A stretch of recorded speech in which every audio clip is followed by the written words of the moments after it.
Is Powell leaving? I don't know. Who knows? Doesn't really matter. The only thing that's really affecting me today is the rates. The Fed continues to keep rates high, and their fear is runaway inflation. Trump is saying he should quit because he's too late to the game. However, the last 4 or 5 years, he's done a lot to control the inflation, supposedly. Whether you like it or not, he's kept inflation as low as possible. He's brought it down. Did he do it the way I preferred? No, but I'm not in charge, so who am I to complain? Point is that rates still continue to be high and it's affecting my income. It's hard for me to sell houses based on what values were 3, 4, 5 months ago. There's definitely a contraction coming, not necessarily in Cupertino or Los Gatos or even Willow Glen, but in Blossom Valley, buyers are being picky. Now, let's go through this. Current rate is 4.25 to 4.5. The next FOMC is July 29th. July 30th, Fed Watch indicates high probability around 93% that the Fed will maintain the current range at this meeting. The Fed is still projected to lower rates a total of 0.5%, 2 quarter-point cuts. Powell stated that the Fed is in a wait-and-see mode, monitoring effects. And by the way, you can go to my blog and all of this is linked for you. Trump wants him out. Whatever happens, happens. Existing home sales have slumped. I don't know if this is actual closed sales or homes that are for sale. They have definitely slumped.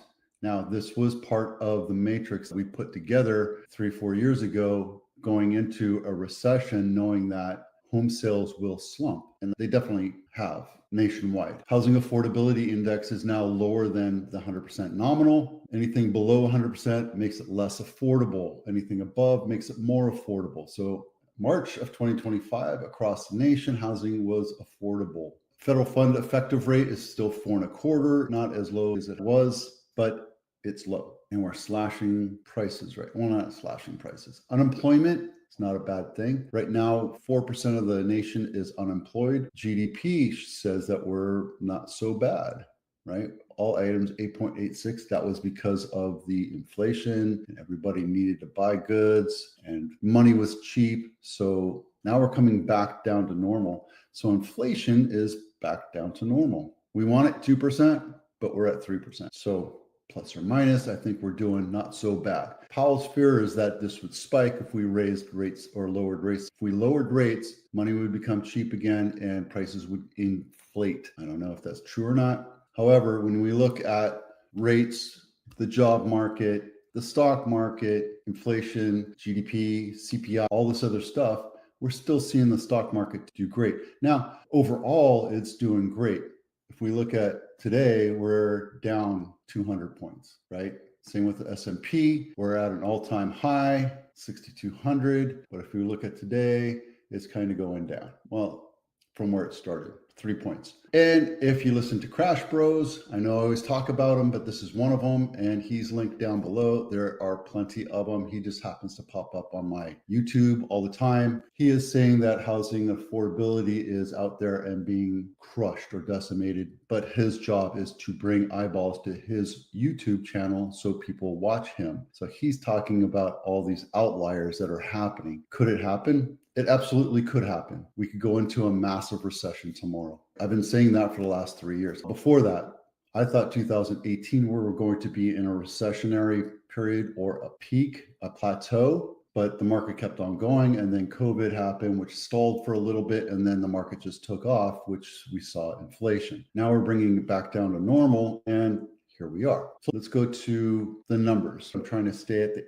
500, 800 foot view to understand just what's going on. Houses are still selling. We closed 149 homes this last week. We're seeing a huge amount of price reductions. My house should have sold for $1 million. Now I'm listing it at 900. What's going on?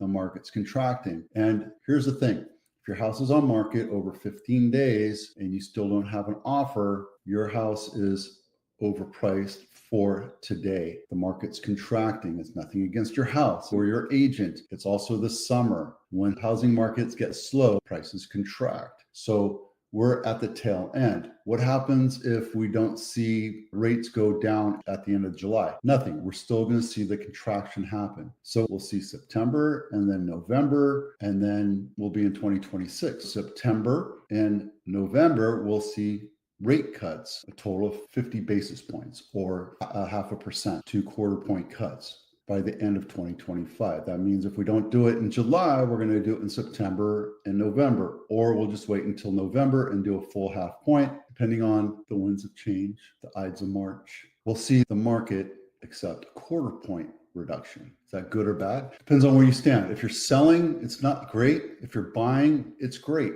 This is a great time to buy. I know affordability is out the door, but buyers are being picky. If you're targeted and smart about what you're buying, you could buy a house with less money or concessions or repairs, right? A concession or repair is a concession, but there's a lot of things going on. So when money gets cheap, more buyers enter the market. Money's expensive right now, so there's fewer buyers in the market, but we know that buyers are in the market because we're still closing 150, 130 homes a month on average in Santa Clara County. Let's talk about Los Gatos House of the Week. This one is on market 98 days. It's still at its original price. Why hasn't it sold? Location. It's got a great location. Let's take a look at it. It's not walking distance. I mean, you could absolutely hike to downtown Los Gatos, but it's closer to Saratoga, Vito Road.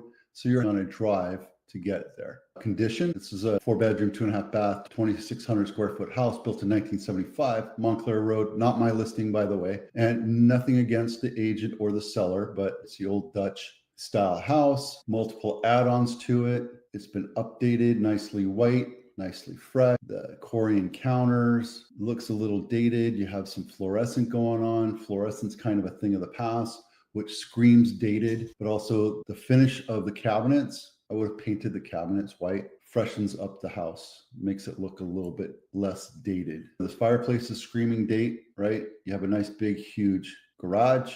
And because of the Dutchman style, you have vaulted ceilings in the rooms. Well, actually, that's one room, it looks like. Yeah. And then, oh yeah, the bathroom's dated. And let's talk about this. It's a beautiful house. There's nothing wrong with it. It's a little dated. On the first 15 days, potential buyers are going to see it on the MLS, on Zillow, on their aggregate websites, right? And let's say that the pool of buyers out there that could afford a $3 million house is probably not 1,000, but let's use 1,000. After 15 days, those buyers will either want to take a look at this house. It goes from eyeballs to boots to disclosures to offers. Marketing, right? Eyes on listing right here. Let me open this up so you can see it. Eyes on listing. So this goes to the MLS and the aggregate sites. Thousands, right? More showings, 10 to 50, right? Out of those thousands of people will actually visit your house. And then the next KPI is how many disclosures you're going to see, how many people actually download the disclosures. My listings are still getting disclosure downloads. Over the weekend, I had 5 and 6 showings on my listing, more offers. So that's the trickle down idea of how your house gets sold. Now, let's say that your house is worth $1 million and you think it's worth 1.2. If it's over the market of where people are willing to buy for your house, you're only getting 5% of those buyers. Of those 1,000 people, you're only going to see 50. Okay. If you're at market value, you're only hitting 25, which means you're going to get 250 of those buyers. If you're at 5% below, you're getting 50% of the buyers. The other ones below there, their bracket of range is probably too low for us to attract. So we really want to attract 50% of that market, the real buyers for that house. If you're above the price, you're hurting yourself. If you're at market value, you're hurting yourself. If you market below 5%, right? 5%. If you're $1 million house, that's $950,000. You're going to attract a whole lot more buyers. But Vito, what happens if my house doesn't go for what I think it's worth? Your idea of what your house is worth isn't what a buyer thinks. And the buyer is looking at hundreds of different houses online and maybe 20 to 50 houses on the ground. They're looking at these houses, right? And they're looking at, let's say 50. And out of those 50, yours is the outlier in a bad way because it's overpriced for the condition and location. Then you're going to sit on market and wonder why buyers are not coming. 98 days on market, no price change, right? As an agent, what am I to do here? I can tell you that if you readjust your price, I would drop this down to 2.5 and bring in buyers if you're really interested in seeing what the market holds today. Sellers fear that. That's like the death knell. Oh my God, my house is not worth 2.5 million. It's definitely worth 3.1, because just back in April, the market sold the house right down the street in about the same square footage for $3.1 million, actually 3.25. So I listened to my agent. I dropped it down a little bit. So what's going on? The market's contracting. Okay, this is Santa Clara County sales price average SFRs. Santa Clara County sales price median. Now look, March, April was the height of the market. Median wise, May was the height of the market. Let me bring these to you so you can see it. Santa Clara County average SFR, no condo or townhouse, right? This is 2025. Prices are dwindling. Prices are contracting all across Santa Clara County. May saw 2150. That's the highest median sales price in history in Santa Clara County for single family homes, no condos, no townhouses. Why is it dwindling? Because rates are staying high. The stock market's doing great. Inflation's down. The job market's doing better. The fact is that the rates remain high. They've remained artificially high for too long for us in the housing market to perform for you, saying this is what your house is. And people are on vacation and the summer brings slower market. But the fact is houses are expiring. They're going out of contract. When I say out of contract, we're pulling a lot of houses back on market. Buyers are pulling out with new homes too, because there's a lot of fears of layoffs. So there's a lot of fears of recession. There's a lot of fears of